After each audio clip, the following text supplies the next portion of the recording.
여러분 안녕하십니까? EBS 초대석 정관용입니다. 오늘 초대석에 우리나라 미술 감상의 대중화를 이끈 한 분 소개해 드리겠는데요. 벌써 25년 전이네요. 1995년 50일간의 유럽 미술관 체험이라고 하는 책을 통해서 그동안 어렵게만 느껴지던 그 서양 미술의 진면목을 우리 대중들에게 쉽게 다가갈 수 있게 가이드해 주신 분입니다.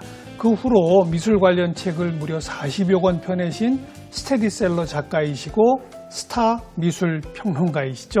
미술 평론가 이주원 씨를 초대했습니다. 어서 오십시오. 예, 안녕하세요. 네.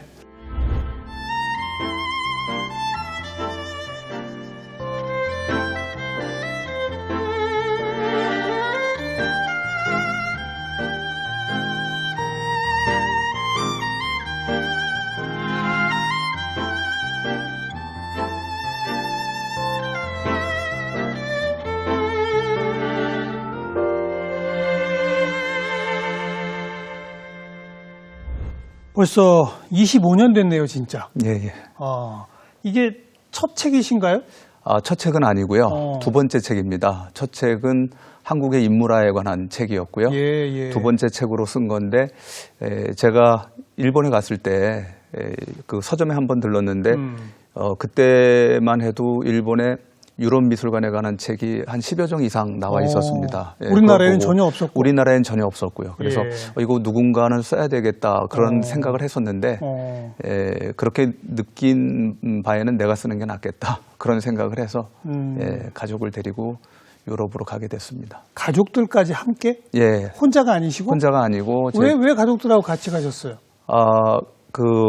이제 미술에 관한 이야기를 일반 독자들한테 들려드릴 때 순수하게 미술에 관한 이야기만 들려드리게 되면 아무래도 좀 거리감을 느끼실 것 같아서 제가 제 처하고 아이들하고 같이 가면 일단 제 처의 눈을 통해서 그렇죠. 일반 독자들의 시선을 좀 생각해 볼 수 있을 것 같았고 또 가족이 함께 가면 뭐 여러 가지 좀 에피소드가 발생할 거 아닙니까? 그러면 이제 그런 이야기들을 책 안에 넣으면 독자분들이 좀 쉽게 그 미술에 대한 그런 이해를 갖게 되지 않을까 싶어서 그렇게 가족하고 같이 가게 됐습니다. 그럼 자녀분도 같이 가셨어요? 그때는 아이가 둘이 있었는데요. 예, 지금은 이제 아이가 넷입니다만 그때 그 큰 아이, 작은 아이 아주 어릴 때예요. 그러니까 큰 아이가 세 돌, 작은 아이가 돌 막 지났을 때. 그래서 꼬맹이들 데리고 그렇게 가게 됐습니다. 아니 그 꼬맹이들이 유럽 미술을 뭘 안다고 데리고 가셨어요?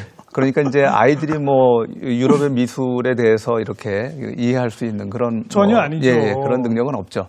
그런데 이제 그 아이들을 두고 가는 것보다는 부부가 가게 되면 또 아이를 누구한테 맡겨야 되니까 그래야죠. 그것도 좀 걱정이 되고 그리고 또 아이들 데리고 갔을 때 비록 아이들이 이 미술관이 어떤 곳인지 미술 작품이 어떤 건지 잘 모른다 하더라도 자꾸 이렇게 돌아다니면서 눈으로 보다 보면 의식으로는 남지 않아도 무의식 속에 뭔가 어떤 좋은 영향이 있지 않을까 그런 기대도 사실 있었고요.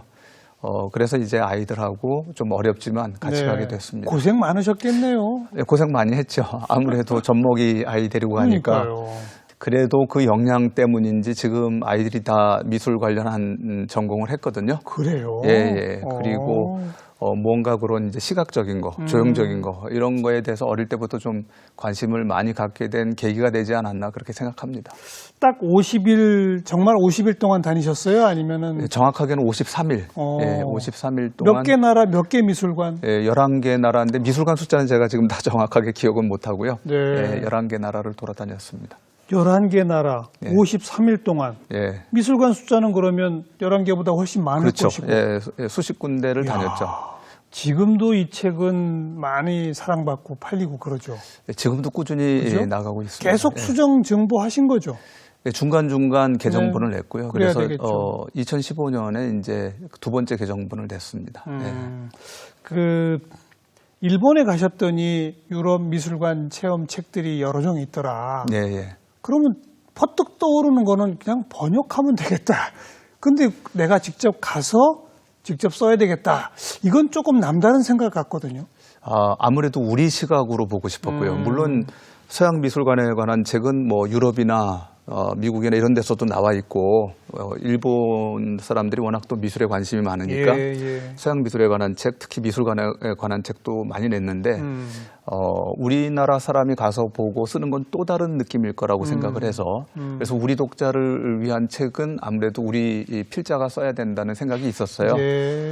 그런데 마침 기회가 돼서 제가 이제 쓸 결심을 했고, 그러니까 우리나라 사람의 눈으로 뿐 아니라 미술 전공자가 아닌 아내도 함께. 네, 그렇죠. 그리고 가족이 함께 다니면서 겪는 에피소드도 좀 녹아서 이렇게 된 거로군요. 네, 아무래도 뭐 미술 이야기만 계속 가게 되면 일반 독자들 입장에서는 좀 피곤할 수가 있으니까. 책 제목부터가 50일간의 유럽 미술관 체험이잖아요. 체험.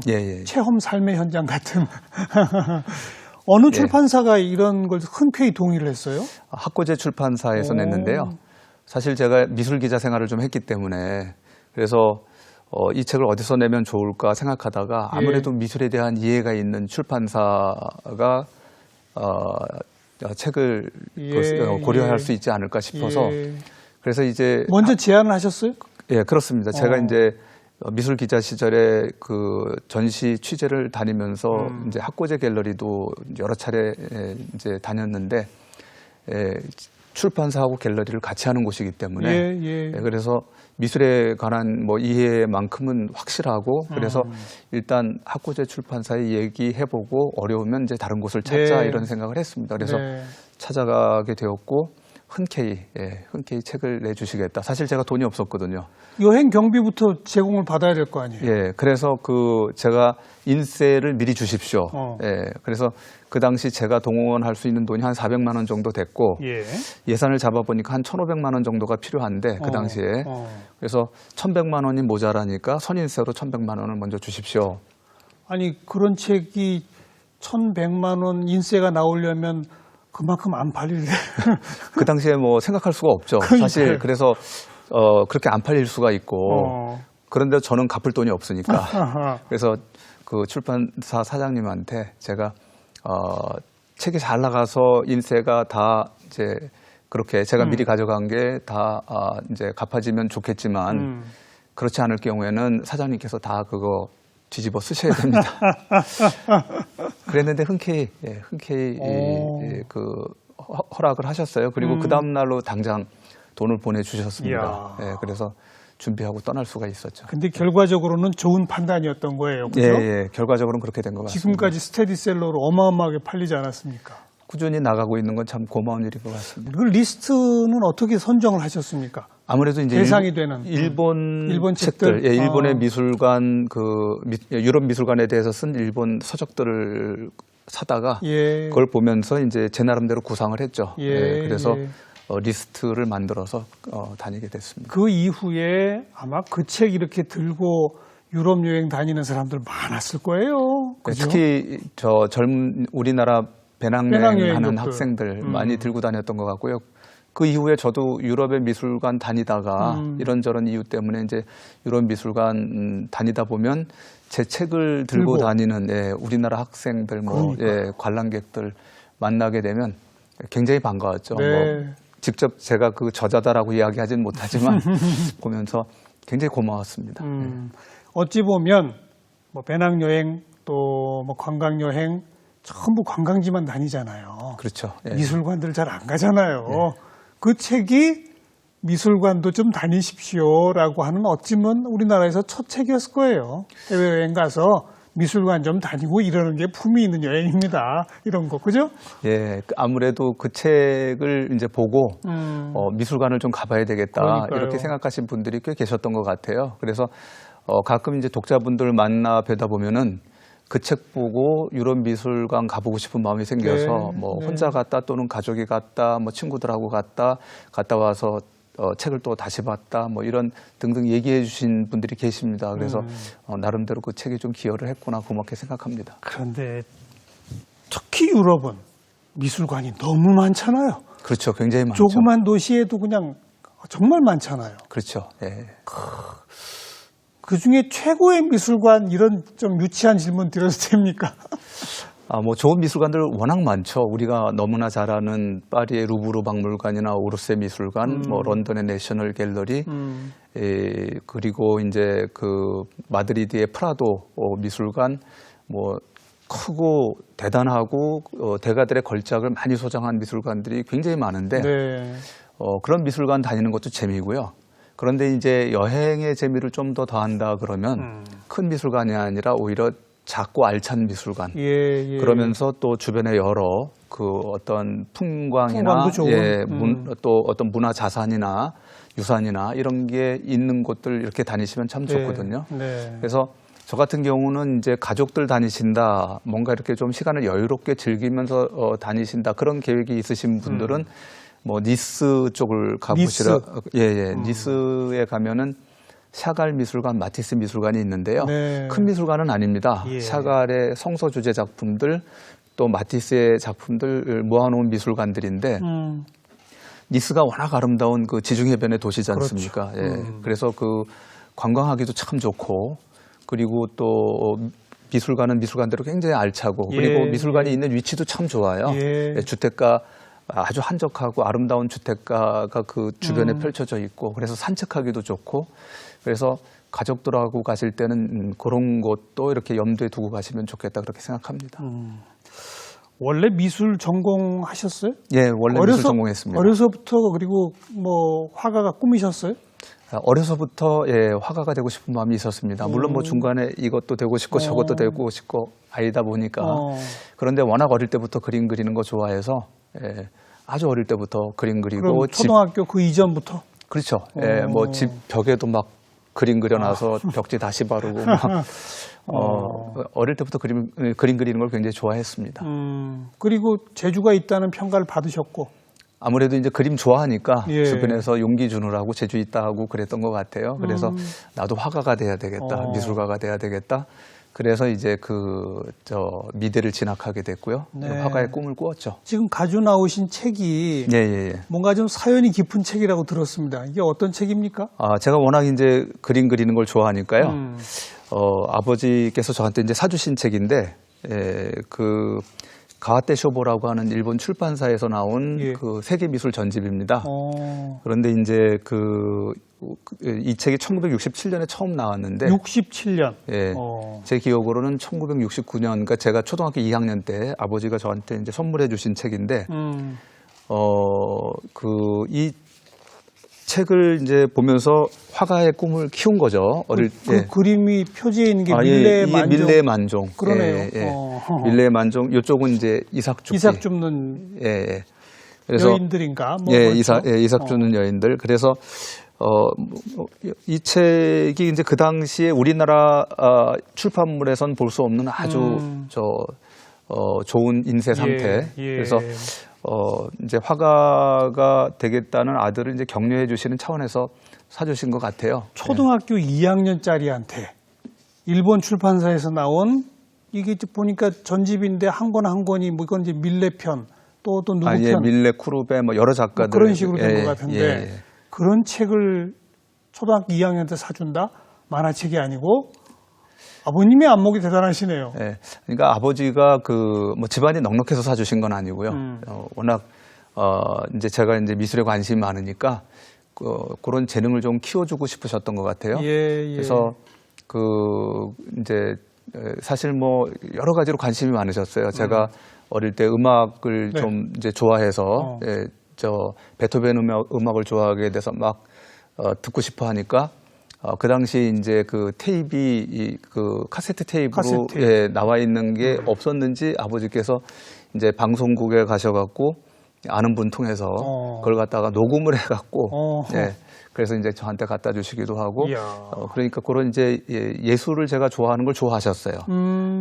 그래서 이제 여러 가지 좀 교육적인 측면에서 배려하신 것 같아요. 그럴 수 있던 게 아버님이 기자 출신이시죠? 예. 아버지가 기자 출신이신데 예. 그러다 보니까 이제 아버지를 통해서 이렇게 책이라든지 이런 거 접할 기회가 많았고요. 아버지가 또 이제 집안이 넉넉지 못하다 보니까 이제 부업으로 번역 일을 좀 하셨어요. 기자 하시면서도? 예, 기자 하시면서 이제 휴일이나 이런 때 번역 일을 하시고 그래서 이제 뭐 집에 원고지가 많았고 저는 글 배우기 전에 원고지 동그라미로 칸 채우는 것부터 시작을 해서 예. 원고지 뒷면에다 그림도 그리고 그런 걸 뭐 할머니한테 붙여달라, 고모한테 붙여달라 편지라고 이제 제 딴에는 네. 동그라미로 채웠지만 그러면서 이제 그 원고지를 그렇게 원고지에다 장난하면서 컸기 때문에 글 쓰는 것 자체가 저한테는 그 좀 처음부터 그렇게 부담이 되는 일은 아닌 그런 일이었던 것 같습니다. 아버님 덕분에 그러니까 책 읽고 글쓰기, 예. 음악 듣기, 미술 작품 보기 남들보다 일찍 그런 경험들을 하시기 시작한 거예요. 그죠? 네, 그 당시에는 좀 그랬던 것 같습니다. 근데 아버님이 기자 하시다 해직당하셨죠? 예, 예. 동아투이 출신 아니세요? 예, 맞죠? 맞습니다. 예. 예. 그러니까 1975년에 제가 중학교 2학년 때 네. 예, 해직이 되셔서 그래서 이제 아버지가 이제 뭐 그 이후로는 이제 글을 더 그러니까 저 번역을 더 예, 집중해서 생계를 위해서 생계 때문에 번역하셨겠죠. 예, 예. 참 어린 나이에 아버님이 그래도 언론사에서 탄압받아 해직되고 또 맞서 싸우기도 하시고 예, 예. 그런 모습 보면서는 어떠셨어요? 아버지가 자랑스러웠습니다. 그 당시에도. 그러니까 저는 뭐 잘 모르지만 어리니까. 그런데 그 사건을 계기로 해서 우리나라 민주주의에 대해서도 생각해 보게 예. 되고 인권에 대해서도 생각해 보게 예. 되고 언론 자유? 언론 자유에 대해서 생각해 보게 되고 그래서 여러 어려움이 있었지만 뭐 응당 우리가 그건 다 감당해야 될 어려움이다 이렇게 생각을 했고 물론 이제 아버지가 건강하게 오래 사셨으면 참 뭐 저로서도 좋았을 텐데 근데 그 일 이후에 이제 일찍 작고하셨어요? 일찍 세상을 떠나셨습니다. 이제 폐암으로 세상을 일찍 떠나셨는데 저런 예 그래서 우리 몇 살 때 그러면 그러니까 제가 그 고등학교 1학년 때 고등학교 예, 때 고등학교 1학년 때 돌아가시고 그러고서 이제 좀 집안이 더 어려워졌죠. 당연히 그렇겠죠. 예.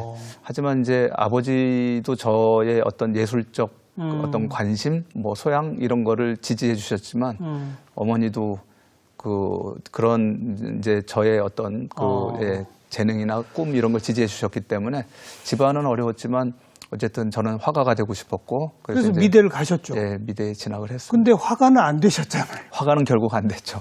그건 역시 그럼 결국 경제적 문제 때문에 예, 그렇죠. 예. 미술을 전공하고 서양화를 전공했는데 서양화를 전공하고 이제 졸업을 하니까 뭐 먹고 살 길이 없는 거죠. 예. 디자인을 전공했으면 어디 또 취업이라도 할 텐데. 그러게요.